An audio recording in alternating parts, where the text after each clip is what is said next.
Hi Scorpio, June 2026, ito na po ang inyong reading. Magandang umaga, sinasalubong tayo ng ilang ingay sa paligid by the time na inyo itong marinig. Umaga-umaga po, magandang buhay. Kuha tayo ng guidance advice, messages para sa inyo. June 2026, Scorpio energy, any guidance? Message po para sa mga taong ito. Anong parating sa kanila this month? Anong kanilang aasahan? Wait, kumpul na. Okay, mag-alala niya, shuffle natin to before and after. Very important yan.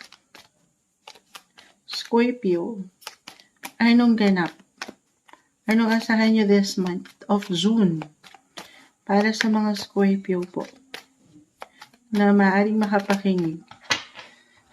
Patawarin po sa boses ni Moonchild. Tayo ay bahagyang inuubo. Isa-isahin natin. The King of Air. Fortune's Wheel. Reverse.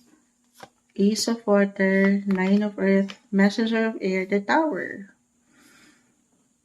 The Tower. Bunot pa tayo. Two of Fire. The Empress. The Empress. Two of Fire. Okay, nakita ko na agad dito. Astrologically, kung aking i-apply ha.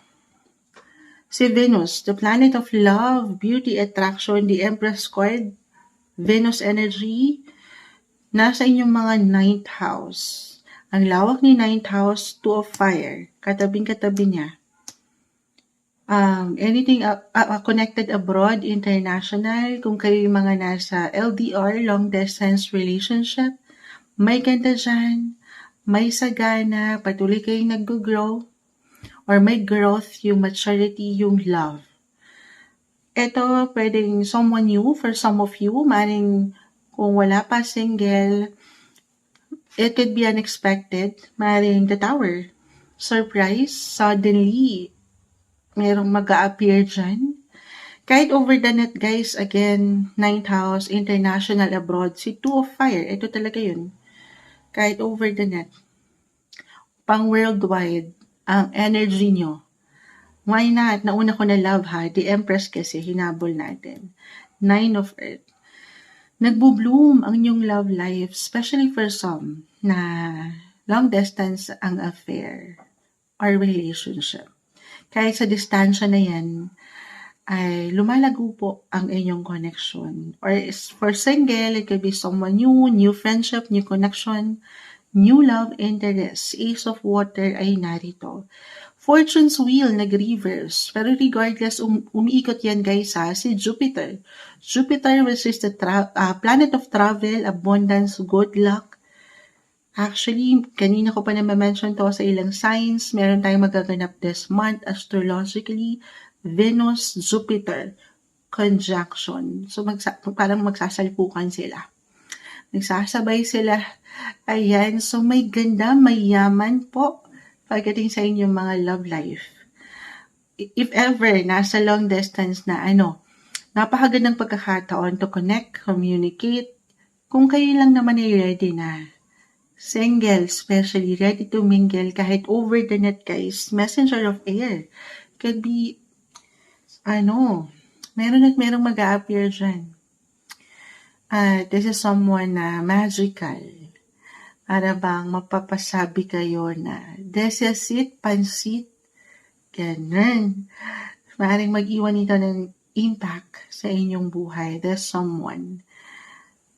Andito yung love, guys. Alam ko matamis yun. Umiikot si Fortune's Wheel ha. Depende kasi ito.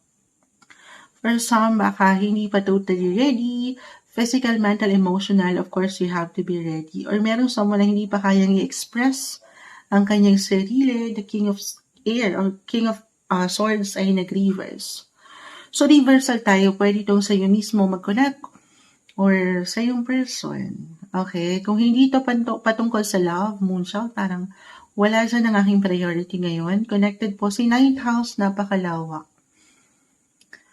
For some of you na estudyante na nakikinig ngayon or gustong magbalik eskwela, ano man ang edad nyo, higher education kasi si ninth house or parang gusto nyo pang merong matutunan, mapuntahan, madiskubre sa inyong buhay.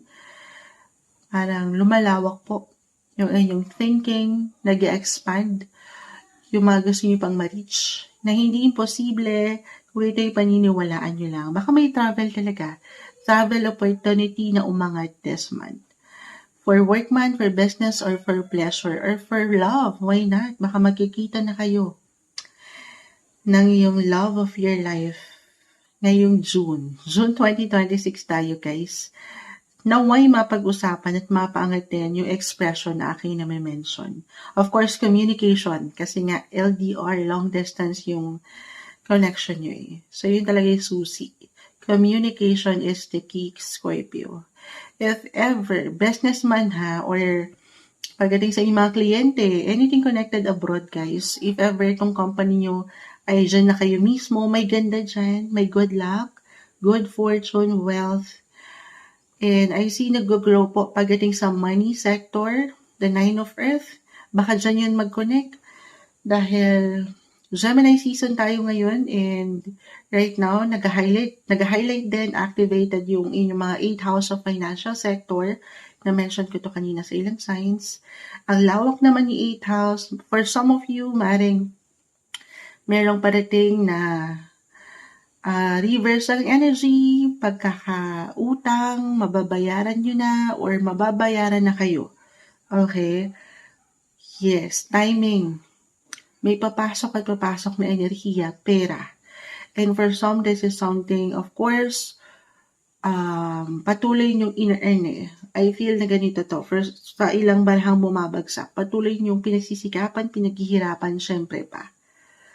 At ito, ayan, makakabuo kayo ng higit na plano, pwede kayong higit na makapag-save up this month. Or yun yung pinaka-advice, save for the rainy days, lalo kung merong ganda talaga sa kaperahan. Or may something energy na kung saan feeling nyo, i-claim na natin ito, na maganda yung flow pagdating sa finances, lalo kung i-compare nyo po yung naging takbo nitong mga nakalipas na unang buwan ng taon.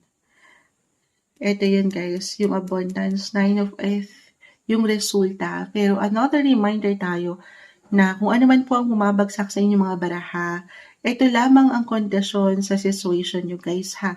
At the end of the day, wala po dito ang finale sa inyong teleserye, yung resulta, yung outcome. Of course, sabi ko nga, this is something patuloy na magmumula sa inyong mga pinagsisikapan, dinidiligan, so laban lang, tuloy lang. Yun po yung mga pagsisikap nyo ay hindi mababaliwala. Wheel of Fortune, actually, meron tayong topic dyan, nakagawa tayo ng topic dyan. Kasi naka-reverse test time eh. Maka ongoing, nasa proseso. Kung feeling nyo ngayong buwan wala pa rin, ihanda nyo na ang inyong mga sarili, Scorpio, in the next coming months. Kaya ngayon pa lang, kung andito pa lang kayo, kung feeling nyo nag-start kayo ulit from day 1, from scratch, from day 0, bumuo na kayo ng inyong mga hangarin ngayon, ng pundasyon. Ano man ang pwede nyo mabuo ngayong month, meron kayo i-harvest dyan. Okay, meron at meron, hindi mababaliwala ang inyong patuloy na pagsisikap or pwedeng pagsikapan. Ito yung umangat. Alam ko may hugot pa. Mensaheng gabay lamang po para sa inyo. June 2026, Scorpio.